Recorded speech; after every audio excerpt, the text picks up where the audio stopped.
Halo, selamat pagi. Perkenalkan, saya Joan Katin Halim, Saya Nakita Arani Yunarta dari program studi Ilmu Komunikasi. Social theory atau teori sosial adalah sistem ide yang saling berhubungan. Teori ini meringkas dan mengatur pengetahuan tentang dunia sosial. Kita juga dapat menganggapnya sebagai jenis cerita sistematis yang menjelaskan bagaimana beberapa aspek dunia sosial bekerja dan mengapa. Teori tidak statis. Kita terus-menerus memodifikasi teori lama dan mengembangkan teori baru. Teori hadir dalam berbagai bentuk dan ukuran. Beberapa merupakan sistem pemikiran yang luas, sementara yang lain merupakan penjelasan yang sempit dan spesifik tentang satu isu tertentu. Teori sosial digunakan untuk mengatur dan mensistematisasikan pemikiran kita dan untuk memperdalam dan memperluas pemahaman.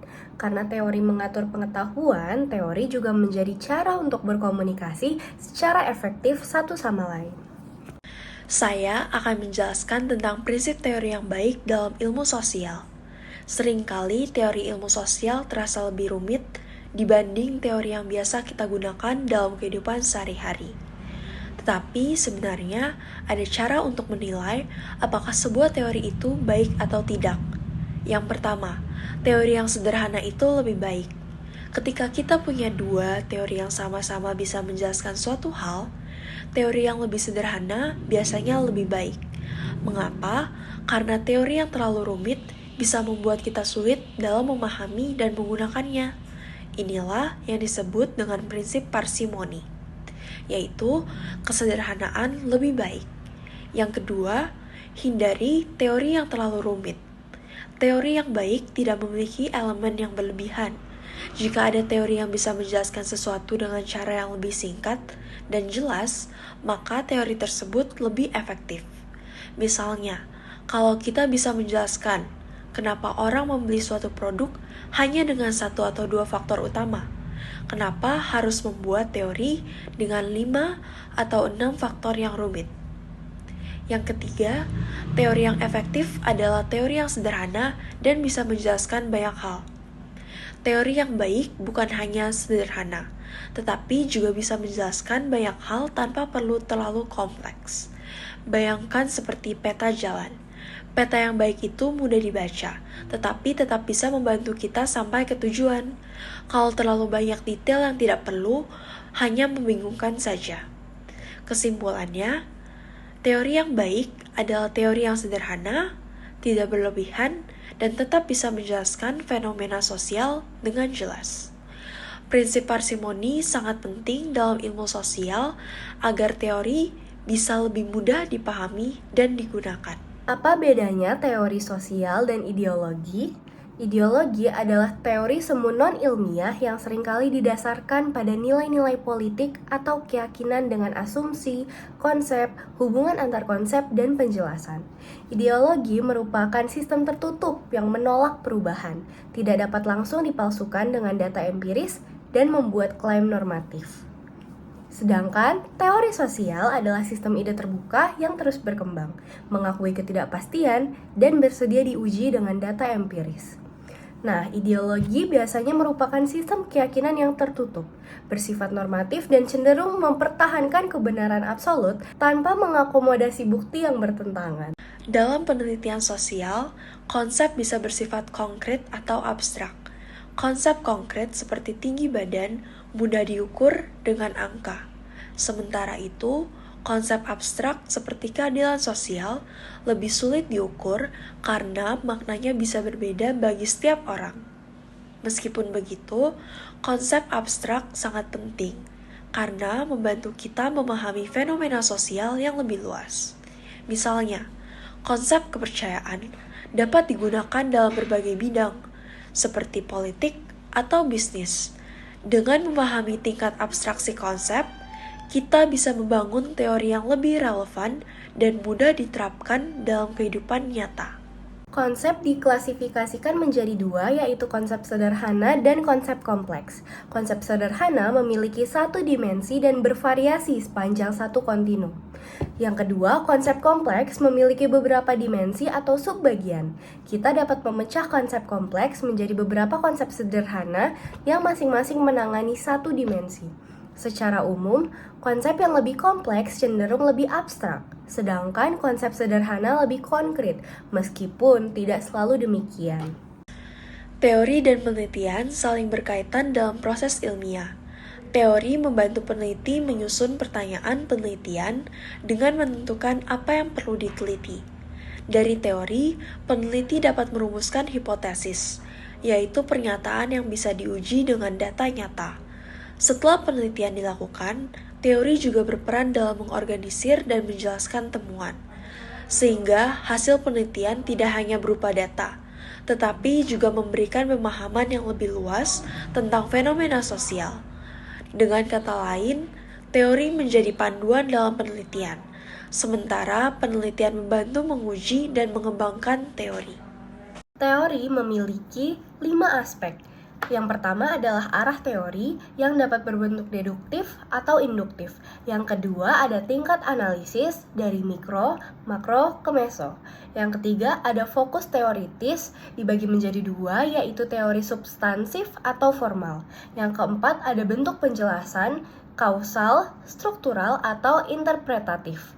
Dan yang kelima ada jangkauan teori. Yang pertama generalisasi empiris, teori rentang menengah, atau kerangka kerja. Dalam ilmu sosial, level analisis dibagi menjadi 3, mikro, meso, dan makro. Teori tingkat mikro berfokus pada interaksi sosial dalam skala kecil seperti percakapan antar individu atau kelompok kecil dalam waktu singkat. Teori tingkat meso berada di tengah, membahas organisasi, komunitas, atau gerakan sosial yang berlangsung dalam jangka waktu menengah, seperti beberapa bulan hingga 1 dekade. Sementara itu, teori tingkat makro melihat gambaran besar seperti sistem sosial, kebijakan negara, atau perubahan global yang terjadi dalam jangka panjang, bahkan hingga ratusan tahun. Dengan memahami level analisis ini, membantu kita melihat bagaimana berbagai aspek sosial saling terhubung dari skala kecil hingga skala besar. Teori substansif adalah jenis teori yang secara khusus disesuaikan dengan bidang topik tertentu, sedangkan teori formal merupakan jenis teori yang bersifat umum dan berlaku di banyak bidang topik tertentu. Dalam penelitian sosial, ada beberapa bentuk eksplanasi atau cara menjelaskan suatu fenomena. Eksplanasi teoretis menjelaskan sesuatu berdasarkan teori yang sudah ada. Eksplanasi kausal menjelaskan hubungan sebab akibat antara dua hal dengan beberapa syarat seperti urutan waktu yang jelas, mana yang terjadi duluan, adanya keterkaitan antara keduanya, serta memastikan tidak ada faktor lain yang memengaruhi hubungan tersebut. Selain itu, kita juga perlu menentukan mekanisme yang menjelaskan bagaimana satu hal bisa menyebabkan hal lain dan menguraikan rantai sebab akibatnya secara sistematis.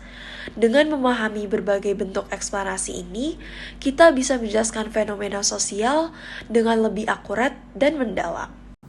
Hubungan kausal memiliki diagram seperti gambar di samping ini. Hubungan kausal terdapat hubungan positif, yaitu hubungan antara dua konsep atau ukuran, sehingga ketika salah satu meningkat, maka yang lain juga meningkat, atau ketika salah satu hadir, maka yang lain juga hadir. Nah, sebaliknya ada juga hubungan negatif, hubungan antara dua konsep atau ukuran, sehingga ketika salah satu meningkat, yang lain menurun, atau ketika yang salah satu ada, yang lain tidak ada. Ada juga penjelasan struktural. Nah, penjelasan struktural ini adalah jenis penjelasan teoritis tentang mengapa suatu peristiwa terjadi dan bagaimana sesuatu bekerja. Diungkapkan dengan menguraikan keseluruhan struktur dan menekankan lokasi, saling ketergantungan, jarak, atau hubungan di antara posisi dalam struktur tersebut. Penjelasan interpretatif merupakan jenis penjelasan teoritis tentang mengapa peristiwa terjadi dan bagaimana hal-hal bekerja. Diungkapkan dalam hal makna yang dikonstruksi secara sosial dan pandangan dunia subjektif. Dalam ilmu sosial, ada 3 jenis utama teori yang menggunakan penjelasan struktur. Teori sekuensial menjelaskan pola berurutan dalam suatu peristiwa, seperti tahapan perkembangan atau langkah-langkah dalam sebuah proses.